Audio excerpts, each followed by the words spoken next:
Exam capsule.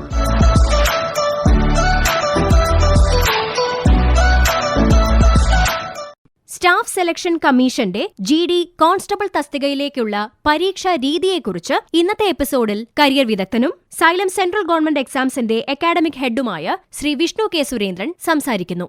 ഇനി നമുക്ക് SSC GD constable പരീക്ഷയുടെ ആദ്യഘട്ടമായ കമ്പ്യൂട്ടർ ബേസ്ഡ് ടെസ്റ്റ് എന്താണെന്നും അതിന്റെ പാറ്റേൺ എന്താണെന്നും നമുക്ക് മനസ്സിലാക്കാം. 80 ചോദ്യങ്ങൾ അടങ്ങിയ 160 മാർക്കിന് നടത്തുന്ന ഒരു പരീക്ഷയാണ് നമ്മുടെ ആദ്യഘട്ടം എന്ന് പറയുന്നത്. 1 മണിക്കൂറായിരിക്കും നമുക്ക് ഈ പരീക്ഷ എഴുതാനായിട്ട് തരുന്ന സമയം. ഓരോ ശരിയുത്തരത്തിനും 2 മാർക്കാണ് നമുക്ക് ലഭിക്കുക. നെഗറ്റീവ് മാർക്കിംഗ് ഇവിടെയുണ്ട്.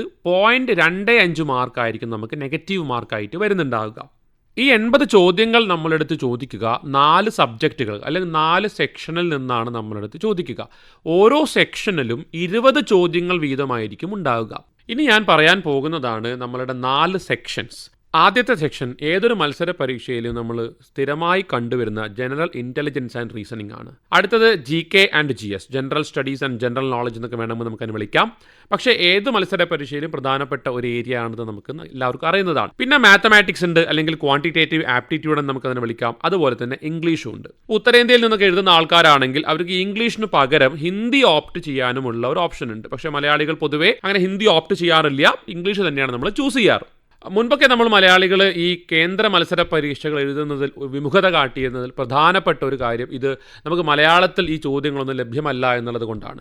പക്ഷേ ആ ഒരു പ്രശ്ന പരിഹാരം എന്നുള്ള രീതിക്കാണ് കഴിഞ്ഞ വർഷം തൊട്ട് ഈ GD കോൺസ്റ്റബിൾ പരീക്ഷ, അതായത് 10ാം ക്ലാസ് യോഗ്യതയുള്ള SSC നടത്തുന്ന പരീക്ഷകളെല്ലാം തന്നെ മലയാളത്തിൽ നമുക്ക് എഴുതാവുന്നതാണ്. അല്ലെങ്കിൽ എഴുതാവുന്നതാണെന്ന് പറയുമ്പോൾ ഇതൊരു കമ്പ്യൂട്ടർ ബേസ്ഡ് പരീക്ഷയാണ്. നമുക്ക് ചോദ്യങ്ങൾ മലയാളത്തിലും ലഭ്യമാണ്. അപ്പോൾ ഈ 4 സബ്ജക്റ്റ് അല്ലെങ്കിൽ 4 സെക്ഷൻസ് ഞാൻ പറഞ്ഞതിൽ ഇംഗ്ലീഷ് ലാംഗ്വേജ് ഒഴിച്ച് ബാക്കിയുള്ള ജനറൽ ഇന്റലിജൻസ് ആൻഡ് റീസണിംഗും ക്വാണ്ടിറ്റേറ്റീവ് ആപ്റ്റിറ്റ്യൂഡ് അല്ലെങ്കിൽ മാത്തമാറ്റിക്സും GKയും ജനറൽ സയൻസും ഇങ്ങനെയുള്ളത് എല്ലാം തന്നെ ചോദ്യങ്ങൾ നമുക്ക് മലയാളത്തിൽ ലഭ്യമായിരിക്കും. അതിന് നിങ്ങൾ ചെയ്യേണ്ട കാര്യം പരീക്ഷയ്ക്ക് അപ്ലൈ ചെയ്യുന്ന സമയത്ത് തന്നെ നിങ്ങൾക്ക് അവിടെ നിങ്ങളുടെ റീജിയണൽ ലാംഗ്വേജ്, നിങ്ങളുടെ പ്രാദേശിക ഭാഷ ചൂസ് ചെയ്യാനുള്ള ഒരു ഓപ്ഷൻ നിങ്ങളുടെ ആപ്ലിക്കേഷനിൽ ഉണ്ടാകും.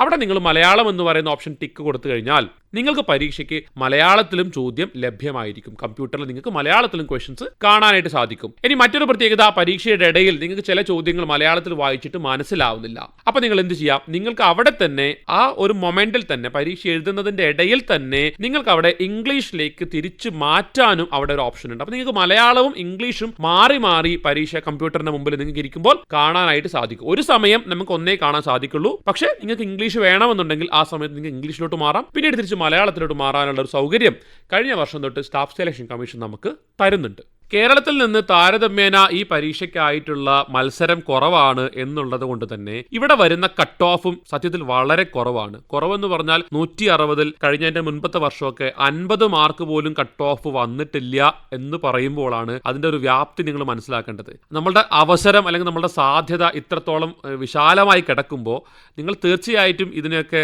സീരിയസ് ആയിട്ട് കണക്കാക്കിയിട്ട് നിങ്ങളുടെ ഒരു ലക്ഷ്യസ്ഥാനത്തേക്ക് എത്താനായിട്ട് നിങ്ങൾ പ്രയത്നിക്കാനുള്ള ഒരു അവസരമായിട്ടും കൂടി ഇതിനെ കണക്കാക്കണം. ഇനി വരുന്ന എപ്പിസോഡിൽ എങ്ങനെയാണ് ഈ പരീക്ഷയ്ക്ക് തയ്യാറെടുക്കേണ്ടത്, ഏതൊക്കെ സബ്ജക്റ്റുകൾ നമ്മൾ ഫോക്കസ് ചെയ്യണം, സെക്ഷണൽ കട്ട് ഓഫ് ഇല്ലാത്തത് കൊണ്ട് തന്നെ നിങ്ങൾക്ക് ഏതെങ്കിലും ഒരു പ്രത്യേക സബ്ജക്റ്റിൽ ഫോക്കസ് ചെയ്ത് കഴിഞ്ഞാൽ നിങ്ങൾക്ക് ലക്ഷ്യസ്ഥാനത്തേക്ക് കുറച്ച് എളുപ്പത്തിൽ എത്താൻ സാധിക്കുമോ, ഇതൊക്കെ ആയിരിക്കും നമ്മൾ ഇനി വരാൻ പോകുന്ന എപ്പിസോഡിൽ പറയാൻ പോകുന്നത്. SSC GD കോൺസ്റ്റബിൾ പരീക്ഷാ രീതിയെക്കുറിച്ചാണ് എക്സാം ക്യാപ്സ്യൂളിന്റെ ഇന്നത്തെ എപ്പിസോഡിൽ കരിയർ വിദഗ്ധനും സൈലം സെൻട്രൽ ഗവൺമെന്റ് എക്സാംസിന്റെ അക്കാഡമിക് ഹെഡുമായ ശ്രീ വിഷ്ണു കെ സുരേന്ദ്രൻ സംസാരിച്ചത്.